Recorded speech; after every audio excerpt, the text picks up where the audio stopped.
トイボールファクトリーです。お久しぶりでございます。皆さん、水星の魔女はご覧になっていますか？向いてますよね。開始早々から予想外の展開すぎて、おじさんびっくりですよ。学園ものと思わせておいて、ガンダムらしい不穏な世界情勢も匂わせてくるという、若者を騙してガンダム世界に陥れようというサンライズの魂胆も最高です。そして画面に現れた新兵器茶番でございます。中国茶を入れるときに使う道具です。ゲートカットのクズを捨てるの面倒ですよね。茶番にゲートクズを落として集めたら後片付けが楽になるかなと思って買ってみました。茶番の蓋をどかすとゲートクズが集まっているので、これを捨てるだけで後始末が簡単に終わります。散らばらなくてなかなかいい感じ。手間が減るのは素晴らしいことですね。似たような構造の模型専用の道具もありますよね。お片付けの手間を減らしたい人におすすめしておきます。ということでエアリアルを組み立てていきますよ。角がたくさんあるな。ガンダムエアリアルは作中ではガンダムっぽいけどガンダムじゃないよということになってますが、無理があるな。他のガンダムも出てきているのでやっぱりガンダムなんでしょうね。パーメットと呼ばれる新鉱物を介したモビルスーツとの通信、パーメットリンクを搭載し、さらに無線遠隔操作兵器ガンビットを操る機体をガンダムと呼ぶという解釈でいいのかな。設定が多くてよくわからん。今後もいろいろガンダムが出てくると予想されるんですが、一応違法なシステムという設定なので、今後どういう解釈でガンダムを出してくるのか気になるところです。エアリアルはガンドアームとは別のシステムで動いているということになっているようですが、これはストーリーに関わる設定になりそうで、今後の展開が楽しみです。スレッタとエアリアルがただただ仲良しという話で決着する気もしますけどね。そうだったら平和でいいのにな。そうなると最終的にはスレッタとエアリアルが結婚ということになるんでしょうか。そうなるともう訳が分かんないですが、これまでも全く予想できない展開なので、どういう話になっても不思議ではありません。変身したスレッタが魔法のステッキを振り回して戦う魔女っ子展開だってあり得るはずです。プロローグで言及された人類を拡張させるというテーマもどう絡んでくるのか楽しみですね。新時代のガンダムがどう進んでいくのか、今後も見守っていきたい所存であります。ということで各部位の組み立てが終わったので、並べて全体を組み上げていきます。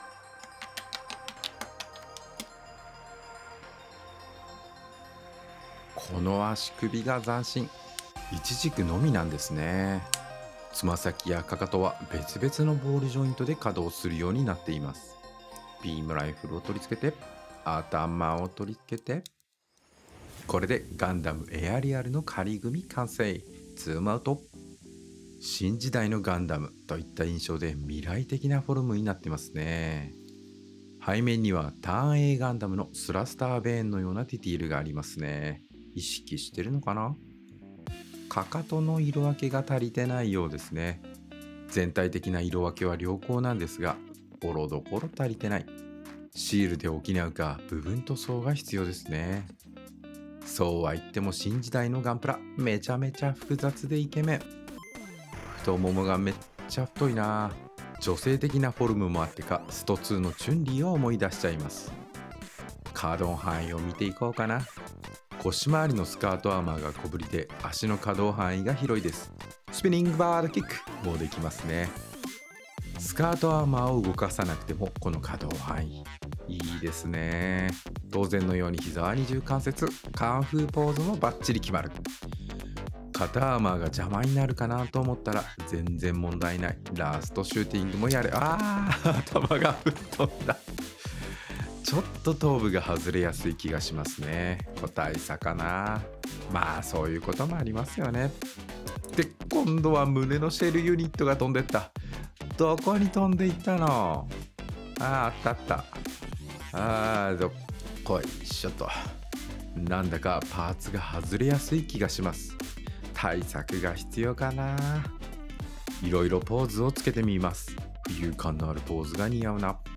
ビームライフルを構えてエフェクトパーツをつけて、強そう。あ、忘れてた。シールドがばらせるんですよね。エスカッシャンというみたいです。ガンビットが集まった状態を指すのかな。名前がいろいろでおじさん覚えられないよ。ガンビットを体中に取り付けてビットオンフォーム。なんか昔の変身ヒーローの掛け声みたいだな。これも華やかでいいね。スタビライザーのパーツを取り外して、こっちも取り外してライフルにつけて、これで完成。かっこいい。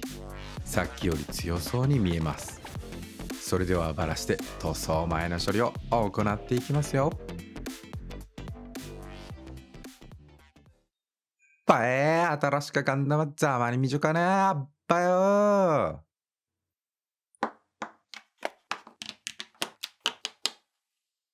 トイボールファクトリーは NHK 朝のテレビ小説舞い上がれを応援しています。ということで合わせ目処理を行いますよ。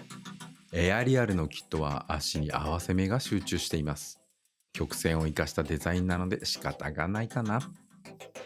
今回の合わせ目消しは後はめ加工がめんどくさいので単落ちモールドで処理することにしました。合わせ目がある部分を一段低く削り込むことでそういうデザインに見せてしまおうというお手軽な手法です。お手軽大好き。組み合わせてみるとしっかりデザインされた筋彫りに見えますね。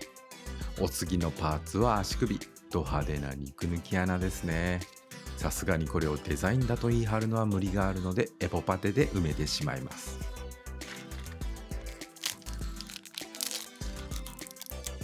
手袋をはめた指で取材と硬化剤をこねくり合わせます。エポパテは有毒なので必ずゴム手袋などを使用しています。均一になったエポパテを肉抜き穴に埋め込んで朝食スティックやヘラなどで平らにならしてこんな感じかな。硬化するのを一晩待ちます。一晩待ってエポパテが硬化しました。カッチカチやね。ヤスリをかけて形を整えていきます。まずはぐるぐるバー粗めでゴリゴリ削ってシャインブレード6でさらに整えてマジックヤスリで表面処理を行っておや少し穴が開いているようです。瞬間接着剤のイージーサンディングで埋めちゃいましょう。効果促進剤で瞬時にカッチカチ。すぐにヤスリがけできるのがいいですね。表面処理の続きをやってこれでツルツルになった肉抜き穴埋め終了です。綺麗にできちゃった。さてこちらはサイドスカートのパーツ。エッジが分厚くなってますね。ここは薄い方が好みかな。ということでファンテックの超高スクレーパーで薄く見えるように削っていきます。エアリアルをアニメで見た印象では装甲が薄く軽やかな雰囲気がありました。それに比べるとこのプラモデルのパーツは少し装甲が厚くて重たい印象があります。対象年齢が低いプラモデルなので仕方がないですね。パーツを比較してみると薄く見えるのがわかるでしょうか。こういった作業を積み重ねることで全体の雰囲気を変えることができます。めんどくさいですけどね。そして膝のパーツも薄く滑らかに見えるように加工していきます。切削力の高い金属ヤスリで大まかな形を出してマジックヤスリやフィニッシュプレートで荒れてしまった表面を滑らかにして終了。比較してみると違いがわかるかな。微妙な差ですね。まあやりたいからやってるだけですから自己満足です。自己満足最高ということで胸のパーツの厚みも気になる。設定上でも胸のパーツは厚みがあるんですが僕は薄い方が好みかな。ガンガン削ってシャープにしていきますよ。動画になっていない部分でも装甲を薄く削り込んだり尖らせたりしています。こういったちょっとした改造をするだけでも自分の作ったプラモデルに愛着が湧くので楽しいですね。時々勘違いしている人がいるんですがこういう面倒な作業はやりたい人だけがやればいいんですよ。気にならなければやらなくていいし気になってもやらなくてもいいし遊びですからね。やりたいことだけやっちゃいましょう。お、薄くなった。なかなかいいんじゃない？こういう自己満足がたまんないんですよ。エアリアルのお手手、ちょっと残念な感じ。全体の出来が良くても手首がかっこ悪いと台無し。そこで買ってきましたビルダーズパーツ HD MS ハンド01。店頭に並んでいるのを運よく買いました。初めて売ってるのを見たよ。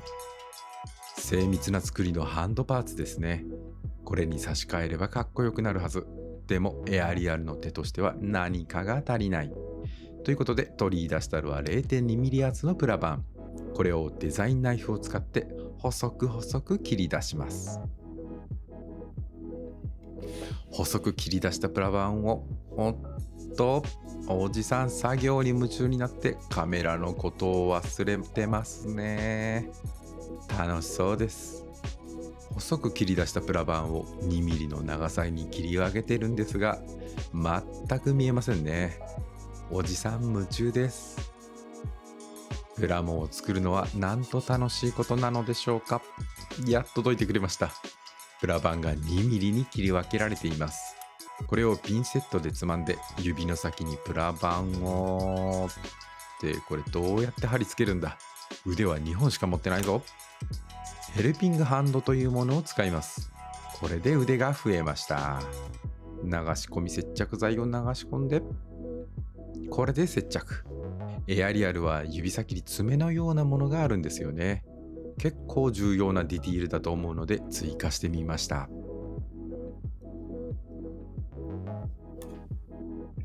これでどうかな？なかなかいい感じじゃない？おしゃれ。さてさて、イケメンの頭部。4本のアンテナが特徴的ですね。でもなんか違うんだよな。個人的には後ろのブレードアンテナはいらないかな。なんとなく量産機に見えてしまうんですよね。横から見てみる。なくても大丈夫な気がする。完全に好みの問題なんですけど、後ろのアンテナはなくてもいいかな。それじゃあ切っちゃいますかね。切っちゃった。もう後戻りできない。ガンダムルブリスとのデザイン的なつながりを象徴する部分ではありますが、今回はオリジナルカラーで塗装することですし、ちょっとカスタムする冒険をしてみました。デザインナイフやヤスリを使って形を整えて、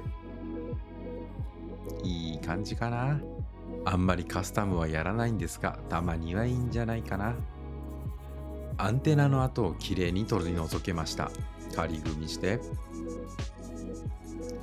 アンテナを取り付けて、なかなかいい感じじゃない？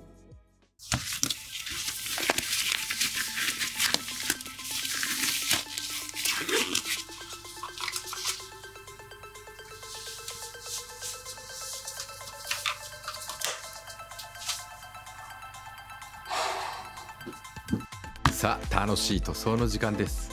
まずはフレームとメカニック部分から EX ブラックを下地に塗装していきます。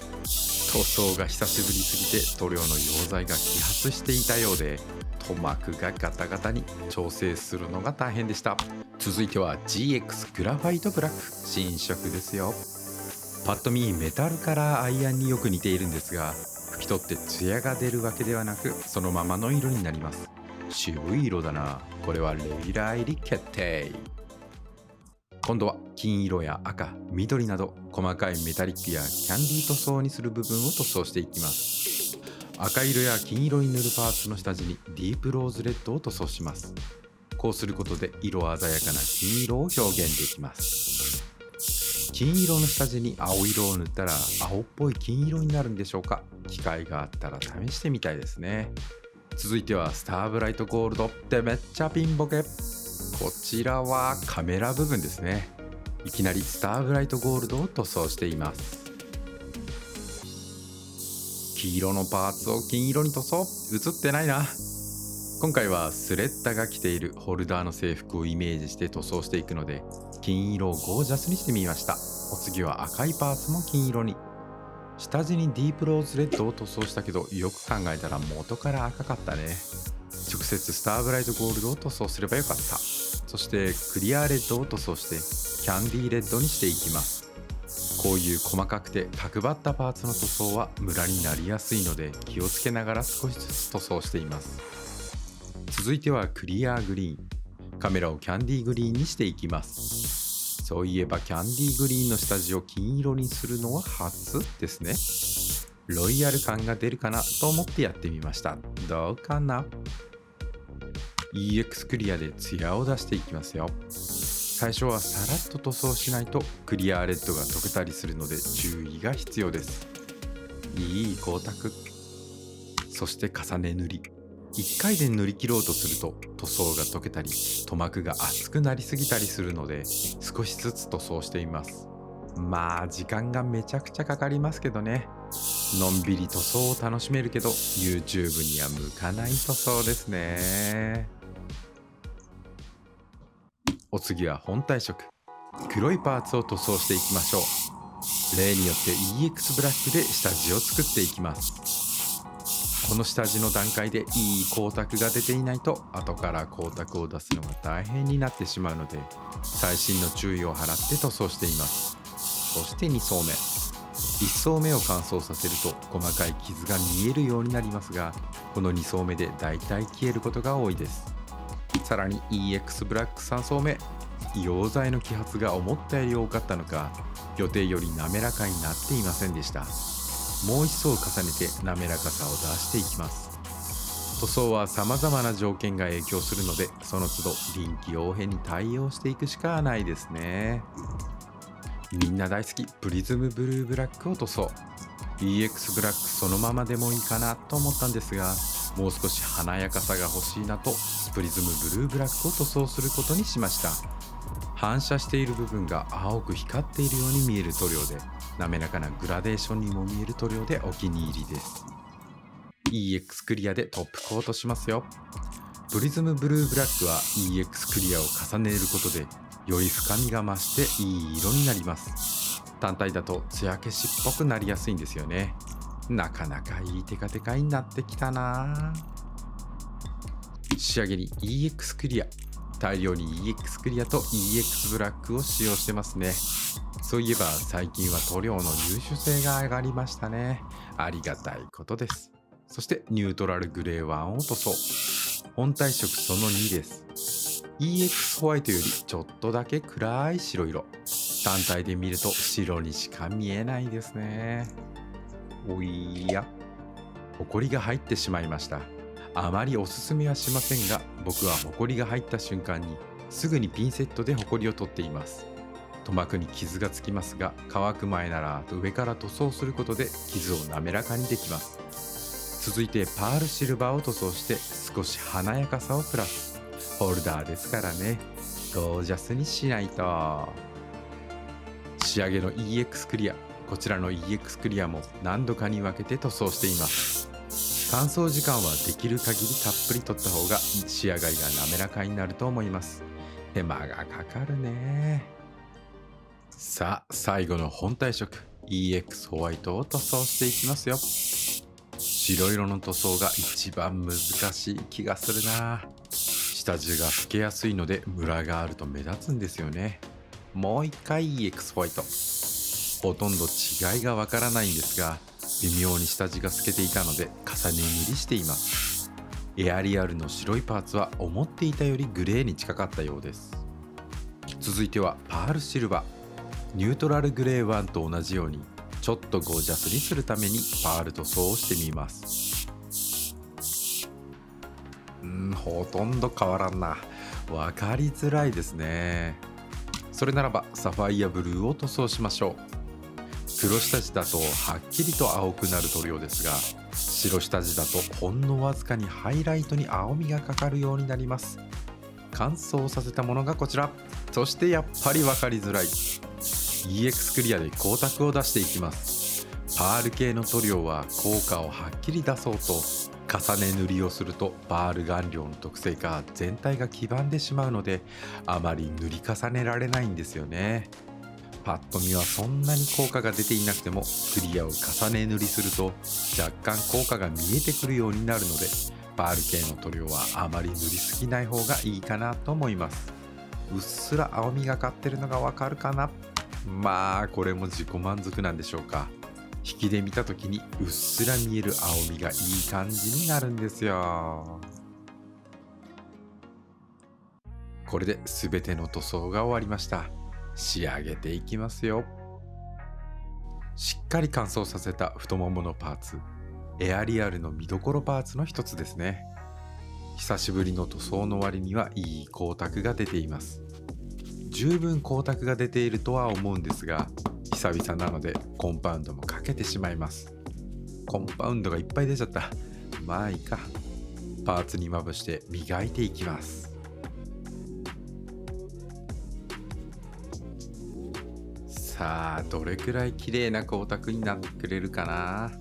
コンパウンド作業も楽しいですよね。ちょっとくらいの梨地はコンパウンドで消せちゃうので時短になりますね。コンパウンドが見えなくなるまで磨いて、綺麗に拭き取って、磨いてないパーツと比較してみると違いがわからない。久しぶりの塗装でも腕はなまっていなかったようです。これは磨き損だったな。まあそんな日もあるよ。デカールをコツコツ貼って癒されよう。デカールのりを使って明日のデカールを貼っていきますよ。デカールを貼るときは何も考えずに思いついたところにどんどん貼っています。考えるとキリがないですからね。完全に感覚ですね。ガンプラに注意書きなどを貼るようになったのは戦闘機が元ネタだと思うんですが、70年代や80年代の戦闘機を近くで見るとめちゃくちゃたくさんの注意書きが貼ってあるんですよね。かっこつけるために貼っているのではなくて、実際に注意しないといけない箇所に貼ってあるので、バランスとかかっこよさとか全然関係ない感じなんですよね。逆にそれがかっこよかったりするのでデカール道具深そうです。自分なりのルールを見つけ出し、その基準に沿ってデカールを貼ればドラマや世界観を表現できるのかもしれません。ということで部分塗装、仕立てるカラーでいろいろ塗っていきます。部分塗装の映像をバックに3ヶ月ぶりのコメント返しをしていきましょうね。お待たせしました。イフリートの動画へのコメントありがとうございました。イフリートの鳩は塗装したけど、同じイフリートでもここまでかっこよくできるんだ。あと僕はクリア塗装やキャンディー塗装がとても苦手なんですが、いい感じにテカらせる方法はありますかというご質問。いい感じにテカらせる方法ありますよ。 YouTube のなんかテカテカ塗装ばっかりやってるチャンネルのアップロードされてる動画を一通り見るといいんじゃないでしょうか。1本あたり10回くらい見るとより良いと思います。トイボールファクトリーっていうチャンネルらしいですよ。今まで作ってきた作品の中で一番気に入ってる作品は何ですかというご質問。一番というのは難しいな。それぞれいろんなテーマで作っているので基準がバラバラでみんないい子という感じですが、なんか知らんけどよくできてるぞという点ではバルバトスかな。動画を見ていただいた方ならわかるかもしれませんが、地味に難易度の高い塗装なんですよね。黒下地から白い装甲を塗装するとかなかなか狂気の沙汰です。そしてコンパウンドも使ってないのに驚異のテカテカ。運が良かったんでしょうね。キットの出来も相まって大パーツのように輝きを放っています。こんばんは。はい、こんばんは。フィニッシュプレートの耐久度はどのくらいなのでしょうか。 HG だと何本くらい使って完成しますかというご質問。キットの大きさにもよりますが、小さくてパーツが少なければ1本もあればいけると思います。薬とか大きくなれば3本は必要かな。そんなに耐久性は低くないですよ。初めてエアブラシを使って全塗装をしてみましたが、めっちゃ楽しいですね。ちなみに作ったのはダブルオークワンタフルセイバーの RG ですという方が。エアブラシ塗装楽しいですよね。ようこそこちら側へ。しかしダブルオークワッタフルセイバーで RG とはめっちゃパーツ数が多そうですね。楽しみがいっぱい。各パーツの配色はどのように計画されているのですか？事前にこのパーツはこの色、ここはこれといった設計図や塗り分けのデザイン画などがあれば見てみたいですというご質問。ないんですよ、デザイン画。実は大体思いつきとアドリブです。ある程度の計画は立てますが、塗りながら考えてる時もあります。なので最後に組み上げるまで完成形がわからないのです。動画を見ている皆さんと同じ気持ちで組み上がりを見ています。一度デザイン画を作ってみようとしたんですが、光沢を表現するのがメインなので、光沢感のあるデザイン画を描いてしまうと、普通にパッケージイラストを描くような手間が必要になってしまうので、途中でやめました。まあそんないい加減な感じでもなんとかなるもんです。質問です。水性カラーを使ったことってありますか？あとラッカー塗装でこれが重要というのはありますか？というご質問。水性塗料は毎回使ってますよ。今まさにこの映像がそうです。ラッカー塗料で重要なのは換気と防毒マスクです。いや本当にこれ大事、めっちゃ大事だからね。このイフリートめっちゃかっけ。欲しいなら作るしかねえよなというコメント。そうです、欲しかったら作るしかありません。欲しい、作ろうという気持ちはある種の才能でとても大切なものです。その気持ちを叶えてあげてください。時々売ってくれという人が来ますが、冗談言わないでくれよ、ちょっと売れないね。こんなところかな。また楽しいコメントをお待ちしております。ということでデカールのフィルムを剥がしていきますよ。デカールのフィルムを剥がせるのは明日のデカールぐらいですかね。どんな道具を使っているか興味がある方は概要欄をチェックしてみるといいですよ。ピンセットの腹でフィルムの縁をめくってペロリ。剥がしたフィルムは指に巻いたマスキングテープに貼り付けて散らばらないようにしています。デカールを貼るの楽しいですよね。楽しすぎて貼りすぎちゃうことがありますね。ありますよね。明日のデカールはかなり強力にパーツに貼り付いていて、なかなか剥がすのが難しいんですが、そういう時はマジックにアルカリ性洗剤を綿棒に含ませてゴシゴシとデカールをこするとボロボロと剥がれるようになります。理屈はわからないんですが、塗膜も侵さずに剥がせるので、貼りすぎてしまった時に試してみてはいかがでしょうか。貼りすぎてしまっても簡単に剥がせるなら好きなだけ貼ることができますね。じゃんじゃん貼ってしまいましょう。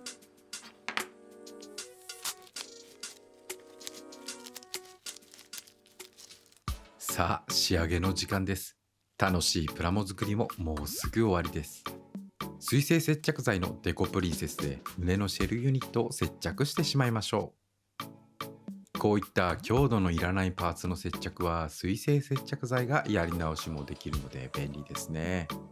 基本的にはビビリなおじさんなので、できるだけやり直しの効く手法を選んでいます。誰しも失敗は怖いですが、失敗してもいいようにしておくと随分気が楽になりますね。めっちゃかっこよくできたな。シェルユニットにシールを貼っていこうかな。さすがにこれを塗装で再現するのは面倒ですからね。デカール用ピンセットを使って貼っています。デカール用ピンセットはデカールやシールを傷つけないようにピンセットの先が平らになっています。専用品はやっぱり使いやすいですね。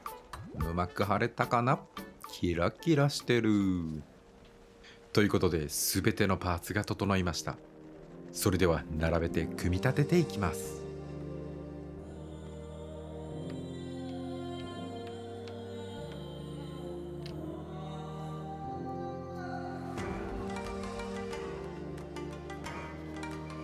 塗装を終えたパーツを組み上げる快感、たまらないね。壊してしまうのではという恐ろしさもありますが、やはりこの工程が最高に楽しいです。シェルユニットを発光状態にしたのも良かったね。落ち着いた色調の中にまがまがしさが際立っている。肩の塗り分けはシールにしちゃったけど、そんなに違和感ないな。シールを貼るのはものすごく久しぶりな気もする。頭で想像していた配色ですが、かっこいい塗料のおかげで想像の何倍もかっこよく仕上がってくれています。いやー、いい時代になったもんだ。頭を取り付けて、これで完成。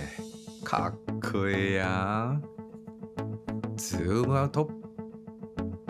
動画としては3ヶ月ぶり。久しぶりのプラモ制作だったんですが、なんとかうまくいったかな。最初は塗料の溶剤が揮発していて、なかなか滑らかな塗膜にならなくて、どうなることかと思いましたが、最終的にはいい感じのテッカテカになったのでほっとしております。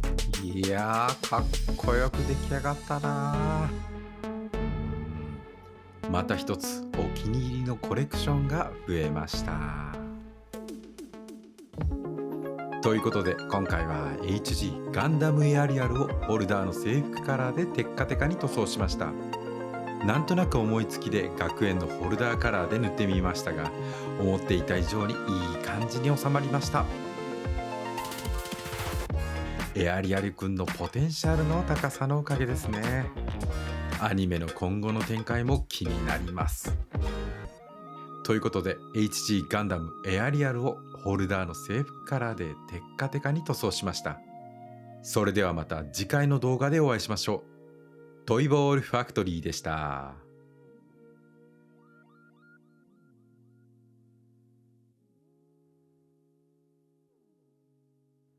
登場人物がみんな無事に完走できますように。